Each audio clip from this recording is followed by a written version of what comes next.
नमस्कार, मैं ज्योति ढांडके, भारतीय विद्यापीठ इंजीनियरिंग कॉलेज लवाले पुणे, यहाँ से असिस्टेंट प्रोफेसर यहाँ पर सबका मैं हार्दिक स्वागत करती हूँ। और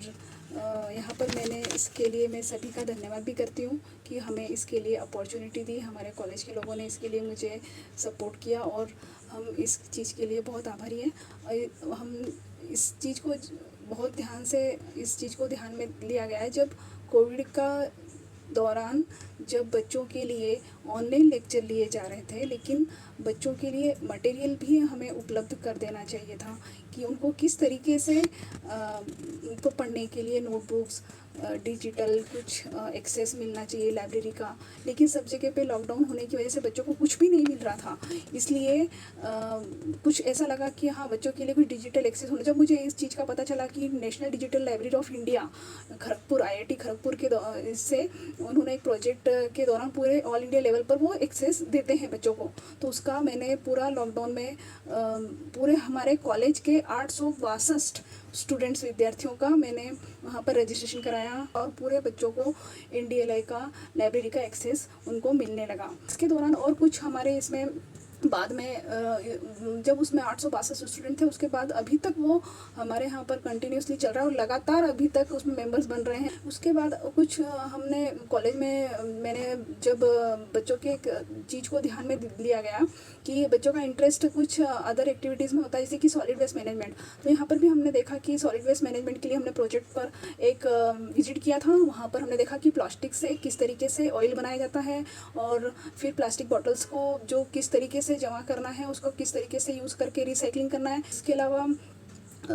NIPM के द्वारा भी हमने प्रोजेक्ट किस तरीके से बनाए जाते हैं, किस तरीके से इनोवेशन किया जाता है और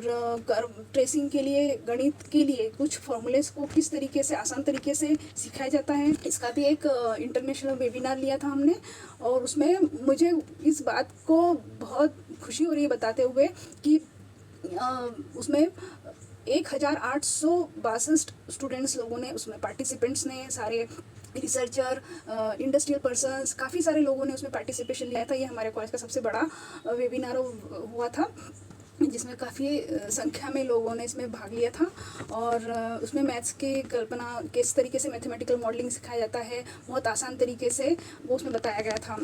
इसके अलावा आज़ादी का अमृत महोत्सव होने की, इससे भी हमने लॉकडाउन में सांस्कृतिक कार्यक्रम, कल्चरल एक्टिविटीज़ या फिर आज़ादी का अमृत महोत्सव को किस तरीके से हमने 3 दिन का कल्चरल एक्टिविटीज़ प्रोग्राम लिया था। इसके अलावा बच्चों के लिए ड्रोन का एक्टिविटी लिया था जिसमें बच्चों ने काफ़ी तादाद में, संख्या में भाग लिया और उसके बाद उस एक्टिविटी की शुरुआत होने की वजह से बच्चों ने स्मार्ट इंडिया हैकेथॉन में भाग लिया और हमारे कॉलेज में सबसे बड़ी खुशी की बात यह है कि हमारा कॉलेज में सबसे पहला नंबर आया था। हम जैसे कि मतदार दिन, ये मतलब हमेशा सेलिब्रेट किया जाता है। उनको संविधान के नियम बताए जाते हैं कि किस तरीके से अपने को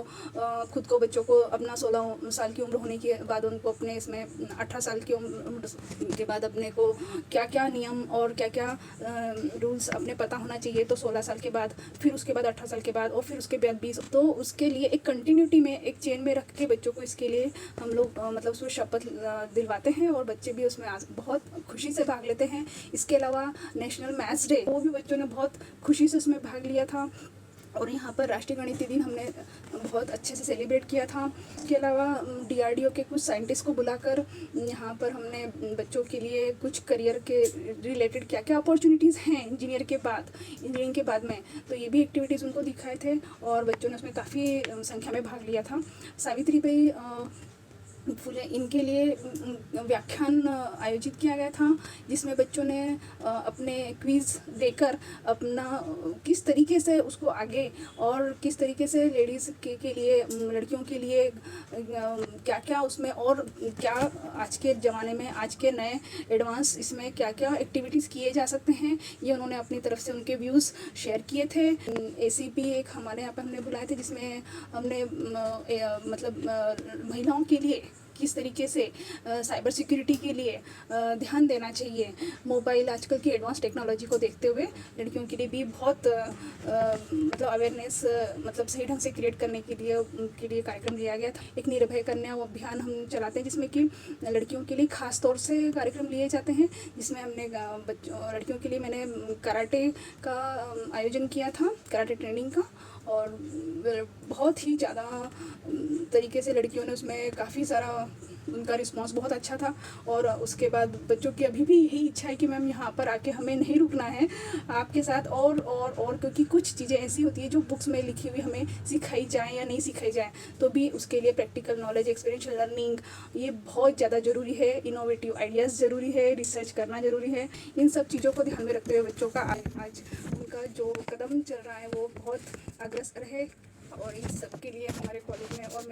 हम सभी लोग पूरे तरीके से प्रयत्न कर रहे हैं और कोशिश पूरी तरीके से जारी है। और इस सब के लिए मैं आप सभी का धन्यवाद मानना चाहूँगी।